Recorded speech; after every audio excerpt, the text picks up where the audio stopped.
இன்று பிப்ரவரி 20ஆம் தேதி ஒரு முக்கியமான நாள். நேற்றைய தினம் ஐசிசியினுடைய T20 உலக கோப்பையில் இலங்கையும் ஜிம்பாப்வேயும் விளையாடுவதற்கு சற்று முன்னர் ஐக்கிய மக்கள் சக்தியினுடைய திஸ்ஸ அத்தநாயக்க இலங்கை கிரிக்கெட் அணி இப்போது மிக நல்ல நிலைமையில் இருப்பதாகவும் இனி வரும் போட்டிகளை வெல்ல முடியும் என்றும் அவர் வாழ்த்துக்களை தெரிவித்திருந்தார். இலங்கை கிரிக்கெட் ரசிகர்கள் எல்லாம் எதற்கு இந்த மனுஷன் வாய் திறந்தார் என்று சொல்லி கவலைப்பட்டிருந்தார்கள். அவர்களுடைய கவலைகள் வீண் போகவில்லை. இலங்கை ஜிம்பாப்வேயிடம் தோல்வியுற்றது.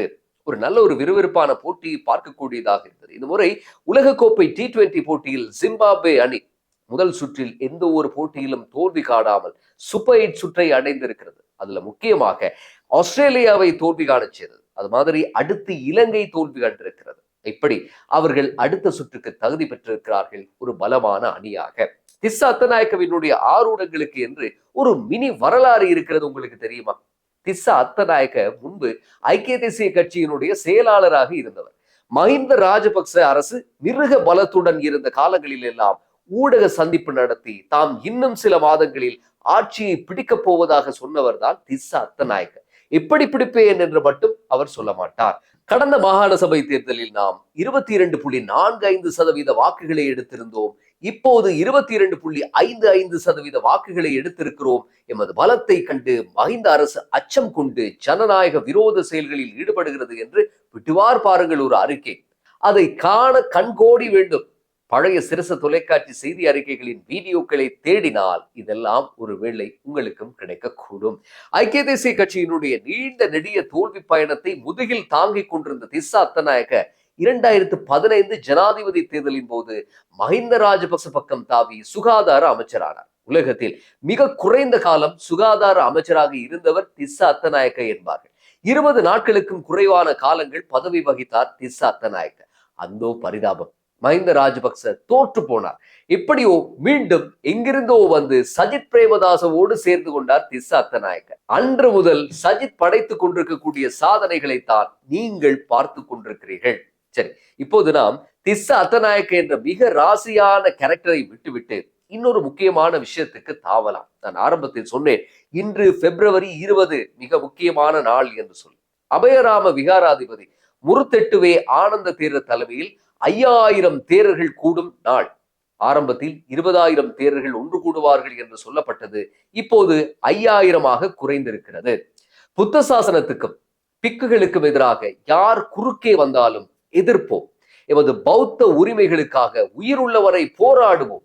சிங்கள பௌத்த நாட்டில் எம் உரிமைகளுக்காக போராடும் துரதிர்ஷ்ட நிலை ஏற்பட்டுள்ளது என்று புலம்பி இருக்கிறார் முருத்தெட்டுவே ஆனந்த தேரர். ஆரம்பத்தில் அரசை ஆட்டம் காண செய்யும் ஒரு பெரும் ஆர்ப்பரிப்பு நிகழ்வாகவே இதை நடத்த இவர்கள் திட்டம் தீட்டியிருந்தார்கள். இதற்கு அரசுடன் முருகல் போக்கை கடைபிடிக்கக்கூடிய வர்த்தகர்கள் முதல் எதிரணியில் இருக்கக்கூடிய அத்தனை அரசியல்வாதிகளிடம் தயவை வேண்டி இருந்தார்கள். முருத்தட்டுவே ஆனந்த தேரரின் பின்புலம் எல்லோருக்கும் தெரிந்த ஒன்று. கோட்டாபய ராஜபக்சவால் அவர் கொழும்பு பல்கலைக்கழகத்தினுடைய பல்கலை வேந்தராக நியமிக்கப்பட்டவர். மஹிந்த ராஜபக்சவினுடைய அரசியல் பயணத்தில் எல்லாவாக இருந்தவர். நாமல் ராஜபக்சவை தூக்கி சுமந்து கொண்டு அவர் நேரடி அரசியல் செய்யாமல் இருக்க காரணம் சமூகத்தில் நாமலின் செல்வாக்கு என்னவென்று அவருக்கு நன்கு தெரியும். ஆனாலும் தேசிய பாதுகாப்பு, ஆபத்தான நிலைமையில் நாடு, பௌத்த மதத்துக்கு முன்னுரிமை இல்லை போன்ற ராஜபக்ச பிரியாணி ஒன்றை தயாரிக்க தேவையான மசாலா ஐட்டங்கள் போடப்பட்ட டப்பாக்களை தூக்கி கொண்டு சமையலுக்கு தயாராகி விட்டார்கள். சஜித் பிரேமதாசவும் முருத்தெட்டுவே ஆனந்த தேரரை சந்தித்து தன்னுடைய மேலான ஆதரவை வழங்கிவிட்டு தான் வந்தார். இந்த நிலையில் முருத்தெட்டுவே ஆனந்த தேரருடன் இந்த வீர தீர பவனியில் முக்கிய பாத்திரம் ஏற்றிருந்த வலவா ஹங்குனுபவி, தம்ம ரத்ன போன்ற தேரர்களுக்கு எதிராக சமூக வலைத்தளங்களில் பலத்த விமர்சனங்கள் முன்வைக்கப்பட்டன. அறகலையை ஏற்படுத்திய மிக முக்கியமான மாற்றங்களில் ஒன்று இது. சிங்கள சமூகத்தில் எந்த அளவுக்கு இப்படிப்பட்ட இனவர்க்க முரண்பாடுகளை தோற்றுவிக்கும் ஆசாமிகள் இருக்கிறார்களோ அந்த அளவுக்கு இவர்களை எதிர்ப்போரும் இருக்கிறார்கள். மதகுரு வாதத்துக்கு எதிராக பேசும் முற்போக்காளர்களினுடைய எண்ணிக்கை அந்த சமூகத்தில் அதிகம். பிக்குவை எதிர்த்து பேசுகிறாய், என்னதான் இருந்தாலும் அவர் பிக்கு அல்லவா, இப்படி பேசினால் நீர் நரகம் புகுவாய் என்று யாரும் திட்டுவதில்லை. பிக்கு எப்போதும் அரசியல் பேச தலைப்படுகிறார்களோ அந்த நிமிஷமே எதிர்ப்பு வந்து விடுகிறது. இதைத்தான் அமைச்சர் லால் காந்தவும் சொல்லியிருந்தார். எம்மை எதிர்ப்பவர்கள் தேசிய உடைகளுடன் இருக்கிறார்களா அல்லது பிக்கு உடையுடன் இருக்கிறார்களா என்றெல்லாம் நாம் பார்ப்பதில்லை. விமர்சனத்துக்கு பதிலளிப்போம் என்று சொல்லியிருந்தார் லால்காந்தர். இப்படி எதிர்ப்புகள் வலுத்துக் கொண்டிருந்த நிலையில்தான் முருத்தெட்டுவே தரப்பு தம் குரலை கொஞ்சம் அமர்த்தி வாசிக்க தொடங்கியது. இப்போது இது ஒரு அரச எதிர்ப்பு நிகழ்வு அல்ல என்றும், யார் வேண்டுமென்றாலும் வர முடியும் என்றும், பௌத்தத்தை பாதுகாப்பதே நோக்கம் என்றும் சொல்லுகிறார்கள் ஏற்பாட்டு குழுவினர். பௌத்தத்துக்கு தாராளமாக அரசு பாதுகாப்பு வழங்கி இருக்கும் நிலையில் தம் சுகமோக வாழ்க்கை பறிபோனவர்களும் அதற்கு ஒத்து ஊதும் அரசியல்வாதிகளும் மேற்கொள்ள இருந்த ஒரு நாடகம் போதுமான மக்கள் ஆதரவின்மையினால் ஒரு பௌத்த மாநாடு போல மாற்றப்பட்டுள்ளது என்றே சொல்ல வேண்டியிருக்கிறது. இதேவேளை இந்த நிகழ்வில் மிக முக்கிய பாத்திரம் ஏற்றிருந்தவரும் ஆட்களை ஒருங்கிணைப்பு செய்து கொண்டிருந்தவருமான மிகிந்தல ரஜமகா விகாரையினுடைய தலைமை பிக்கு வலவா ஹெங்குனுவவி தம்மரத்ன தேரர் தன்னால் வர முடியாது இருப்பதாகவும், தன் ஆசீர்வாதம் என்றைக்கும் உண்டு என்றும் சீனாவில் இருந்து கொண்டு செய்தி அனுப்பியிருக்கிறார். எப்படி இருக்கிறது இந்த செய்தி? நண்பர்கள் சிலர் சேர்ந்து சுற்றுப்பயணம் செய்ய முடிவு எடுக்கிறார்கள். ஒரு வாட்ஸ்அப் குழுமம் திறக்கப்படுகிறது. குழுமத்தினுடைய அட்மின்களில் ஒருவர் வாகனம், ஹோட்டல் எல்லாம் புக் செய்கிறார். எல்லா ஏற்பாடுகளையும் கவனித்தபடி பம்பரமாக சுழல்கிறார். ஆனால் திடீரென்று சுற்றுலாவுக்கு 2 நாட்கள் இருக்கும் போது தனக்கு வர முடியாமல் இருப்பதாக ஒரு சப்பை காரணத்தை சொல்லி தலைமறைவாகிறார் என்று வைப்போம். இப்படி நம்முடைய அன்றாட வாழ்வில் நம்முடைய நண்பர்கள் மத்தியிலும் கூட இது போல தாராளமாக நடக்கின்றன. இதே போன்ற ஒன்றை தான் மிகிந்தல தேரரும் செய்திருக்கிறார் என்றே எண்ண தோன்றுகிறது. மனிதர் வாரக்கணக்காக இதை பற்றியே பேசிக் கொண்டிருந்து விட்டு திடீரென்று சீனாவுக்கு போக வேண்டிய அவசியம் ஏன் ஏற்பட வேண்டும்? மிகிந்தல தேரரின் நிலைமை இப்படி இருக்க, முருத்தெட்டுவே ஆனந்த தேரரும் நோய்வாய்ப்பட்டு தனியார் மருத்துவமனை ஒன்றில் அனுமதிக்கப்பட்டிருப்பதாகவும், அவர் வருவதும் சாத்தியமில்லை என்றும் சமூக ஊடகங்களில் ஒரு செய்தி பரவியது. ஆனால் அந்த செய்தி பொய் என்றும், தான் கட்டாயம் இந்த நிகழ்வில் கலந்து கொள்ள போவதாகவும் சொல்லி இருக்கிறார் முருத்தெட்டுவே ஆனந்த தேரர். நாமல் ராஜபக்ச கடந்த வருடம் நவம்பர் மாதம் 21ஆம் தேதி நுகேகுடையில் நடத்திய சொதப்பலான அரசு எதிர்ப்பு ஆர்ப்பாட்டத்தின் வெற்றிகரமான 2ஆம் பாகமாக இந்த நிகழ்வு அமைய போகிறது என்பது மட்டும் நிச்சயம். இவர்கள் இப்படி இருக்கக்கூடிய உரிமைகளை போலியாக பாதுகாக்குமாறு வேண்டிக் கொண்டு இன்னமும் அதர பழசான கோஷங்களை எழுப்பிக் கொண்டு வலகம்பா மன்னன் காலத்தில் இருக்க டெல்லியில் செயற்கை நுண்ணறிவு மாநாட்டுக்கு சென்றிருக்கக்கூடிய ஜனாதிபதி அனுர்குமார் திசாநாயக்க உலக நாடுகளினுடைய தலைவர்களை சந்தித்து வருகிறார். பிரான்ஸ் ஜனாதிபதி இமானுவேல் மேக்ரோனுடன் ஜனாதிபதி மிகுந்த சிநேகமாய் உரையாடும் புகைப்படங்கள் வெளியான வேகம் தீர்வதற்குள்ளேயே அவர்கள் இருவருக்கும் இடையில் இருதரப்பு பேச்சுவார்த்தை ஒன்றும் நடைபெற்றிருப்பதாக ஊடகங்கள் செய்தி வெளியிட்டிருக்கின்றன.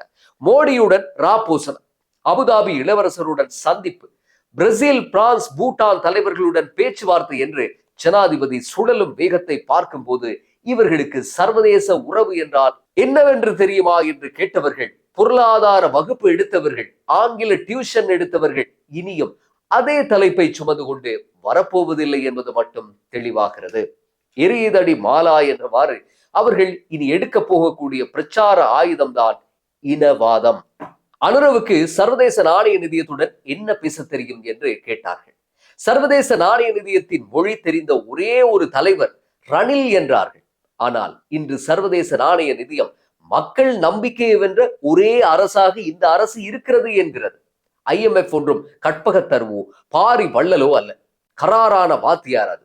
பொருளாதார படகு கொஞ்சம் தடுமாறுவது போல உணரும் போதெல்லாம் இலங்கை IMF-இடம் ஓடும். 1965ஆம் ஆண்டு முதல் இப்போதைய கடன் வரை இலங்கை ஆட்சியாளர்கள் 17 தடவை கடன் கேட்டு IMF-இனுடைய வாசற்படி ஏறி இருக்கிறார்கள்.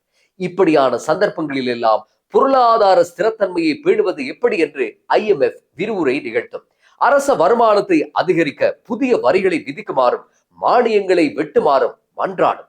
அமைச்சர்களும் அரசு அதிகாரிகளும் நாட்டின் வளங்களை சாப்பிட்டு ஏப்பம் விடாமல் இருக்க ஊழல் ஒழிப்பை மிக தீவிரமாக அமல்படுத்துமாறும் கூறும். இலங்கை பிரதமர்களும் ஜனாதிபதிகளும் பணத்தை பெற்றுக்கொள்ளும் வரைக்கும் ஆமாம் அப்படியே இருக்கட்டும் கோட் சூட் சாமி அடிகளே என்று தலையாட்டிவிட்டு முதல் 2-3 தவணை பணத்தை பெற்றுக்கொண்டதும் நிபந்தனைகளை 8-16 கிழித்து எறிவார்கள். இப்படித்தான் இலங்கை IMF உறவு இருந்தது. அதுதான் இப்போது தலைகீழாக மாறி இருக்கிறது. இதேவேளை இலங்கை மற்றும் ஜப்பான் இடையிலான உறவுகள் வரலாற்றில் என்றுமில்லாத அளவுக்கு முன்னேற்றம் கண்டிருக்கின்றன. இலங்கை மற்றும் ஜப்பான் இடையிலான பொருளாதார உறவுகளை புதியதொரு பரிமாணத்துக்கு இட்டுச் செல்லும் வகையில் இலங்கை ஜப்பான் ஏற்றுமதி கைத்தொழில் காரிடோர் திட்டத்தை நடைமுறைப்படுத்துவது குறித்து விசேட கலந்துரையாடல் ஒன்று ஜனாதிபதி அலுவலகத்தில் நடைபெற்றிருந்தது. இந்திய சந்தையை இலக்காக கொண்டு உற்பத்தி செய்யப்படும் ஜப்பான் சாதனங்களை இலங்கையிலேயே தயாரித்து இந்தியாவுக்கு ஏற்றுமதி செய்யும் அபாரமான ஒரு பிசினஸும் இதில் அடங்கியிருக்கிறது. ஜப்பானிய முதலீட்டாளர்கள் இலங்கையோடு கொடுக்கல் வாங்கல் செய்ய அதீத கவனம் செலுத்திக் கொண்டிருக்கிறார்கள். இதற்கெல்லாம் ஒற்றை காரணம்தான் இருக்க முடியும். அதுதான் வெளிப்படைத்தன்மையான ஆட்சியும் அனுர என்ற ஜனாதிபதி மீதான அபார நம்பிக்கையும்.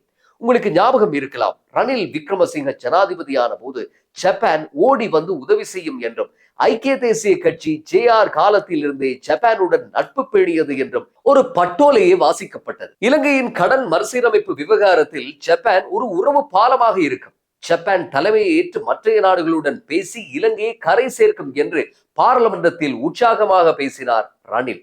அந்த உரையின் ஆயுள் உடனே தீர்ந்து போனது. தலைமை ஏற்பதாகத்தான் எதுவும் சொல்லவில்லை என்று அடுத்த அரை மணி நேரத்தில் இலங்கையில் இருக்கும் ஜப்பான் தூதரகம் சுட சுட அலறியது.